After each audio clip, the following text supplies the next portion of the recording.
Everyone keeps telling you how easy it is to save your first 10K. Just skip the lattes, pack your lunch, and watch the money pile up, right? But let's be real. When you're making a low wage, your rent just shot up again, or you're drowning in student loans, saving kind of feels difficult. I get it. I was there for a long time. When you're living paycheck to paycheck, hearing someone say, just save X dollars a day, my friend, makes you want to throw that phone across the room, because between rising grocery costs, taking care of your kids, and that car loan you're still paying off, some days you're just trying to keep your head above water. Hi, my name is Rohit Das, and hopefully you will find something valuable in this channel as we talk about life, finances, and career. So here's the thing, many Americans cannot save $27 a day on average for 365 days to get to 10K at the end of the year because they just cannot. There's a real cost of living crisis in the US, Canada, UK, and many countries in the West. So where is this money going to come from? And for many of us, especially if you're watching this, there's no lack of intent. You want to save. That is why you are here. So intent itself is not a problem. We have to come up with another way to do this. And one way to do this is to rewire how your brain thinks about money. Remember that rush you feel when you buy something new? That's your brain getting a dopamine hit. It feels really good. But just like any quick fix, it doesn't last. Saving, on the other hand, meh, so challenging. What if we could make saving feel just as good as spending? And for that, there are two things that you need to agree to do right this instant. First, I want you to drop the idea of saving 10K and instead change your first goal to 1K, just $1,000. Second, we need to connect your savings to something meaningful. What purpose does it serve in your life? Got it? Now sleep over it and ask yourself the same question tomorrow. Has your answer changed or is it the same? This is really important. If it is the same, then congratulations, my friend. Those daily savings decisions, no matter how small they are, start feeling less like sacrifices and more like investments in your future. This shift in mindset is crucial because it's the emotional and psychological barriers that we need to overcome first. So you're in the right frame of mind now. Cool. Now let's forget those big lofty savings numbers and start with something realistic. Can you commit to saving $15 a week? Too much? How about 10? Okay, let's settle for 5. Even saving $5 a week is a win because here's the truth. Any amount you save is better than nothing. And this is how you're going to make it work. You have to start ridiculously small. Even $1 a day adds up. And for that, set up a piggy bank. No shame in that. All pocket change left at the end of the day, just drop it in the bank and forget about it so that you don't accidentally spend that money. And move whatever's left in the piggy bank at the end of the week or 2 weeks or a month to a savings account. Want to start a high-yield savings account? Go ahead. Now check your balance every time you deposit that money. You have more savings than the last time, and that is cool. It is very cool. Moving on, I'm not particularly impressed when people as a general rule suggest that you work more to save more. I have done that and I recognize it. But we have to be real.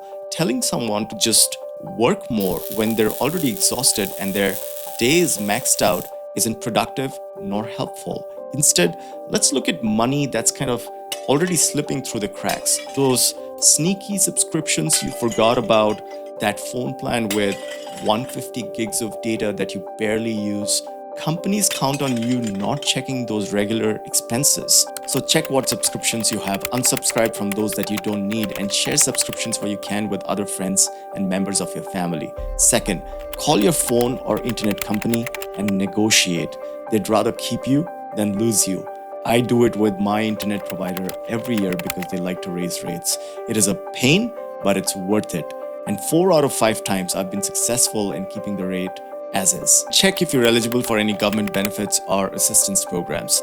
Child credits, income credits, carbon credits, that's your money. It should be in your savings account. My accountant friend asked me to tell you to file your returns on time. Apparently, government benefits in many countries are directly tied to your latest income tax returns. So if that applies to you, please make a note. My biggest realization since I started this channel is that sometimes traditional savings advice just doesn't cut it because you're dealing with real financial hardship. When you're choosing between gas and groceries, talking about reducing latte consumption feels disgusting. disconnected from reality.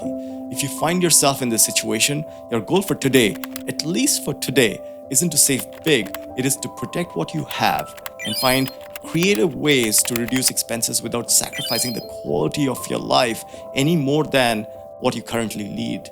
Your situation is unique, and any step forward, no matter how small, is progress. So don't let anybody make you feel ashamed about it. What if you watch this video all the way to here and think that you're in a different boat? So let's talk about a different challenge then. What if you're not living paycheck to paycheck, but somehow, just somehow, money still keeps disappearing? This is more common than you think. Maybe you're making decent money, but at the end of the day, there's nothing left to save. You look at your bank account and wonder, where did the money go? Research shows that as income increases, many people's ability to save doesn't necessarily improve. It's called lifestyle inflation. It's not because you can't save, it's because you haven't developed the right systems and the right mindset to save consistently. Think about it, when your paycheck hits your account, it feels like you have plenty of money. But then life happens. That online shopping cart you've been eyeing, that upgraded phone because you just deserve it, those recurring subscriptions you forgot about. You know what? Before you know it, your disposable income has conveniently disposed itself. The good news is that if you have discretionary disposable income, you're actually in a great position to start building wealth. You don't need to make dramatic lifestyle changes or cut out on everything that you enjoy. You just need to be more intentional about how you manage your money before it manages to disappear. Here's the thing about saving money. It works best if you don't have to think about it. The moment your paycheck hits your account, have it automatically split into different buckets. Set up your bills and debt account first. That's a non-negotiable. Then create a separate account for your savings before your money even touches your main spending account. It's paying your future self first. When you don't see the money in your regular account, you won't even feel tempted to spend it. And at the end of the month, whatever is left, and hopefully there is, in your spending account, move it to a savings account. Think of it as a bonus that you again paid yourself. We all have money habits that are not doing us any favors. Maybe it's those subscriptions you forgot about, or brand loyalty that's making you overpay for basics, or lifestyle upgrades that don't actually make your life better. We need to break those bad habits, and the key is to question those habits without judgment. Look at your recurring charges. Are they still adding value to your life? Challenge yourself and challenge your assumptions about your brands. Are you paying extra just for the logo?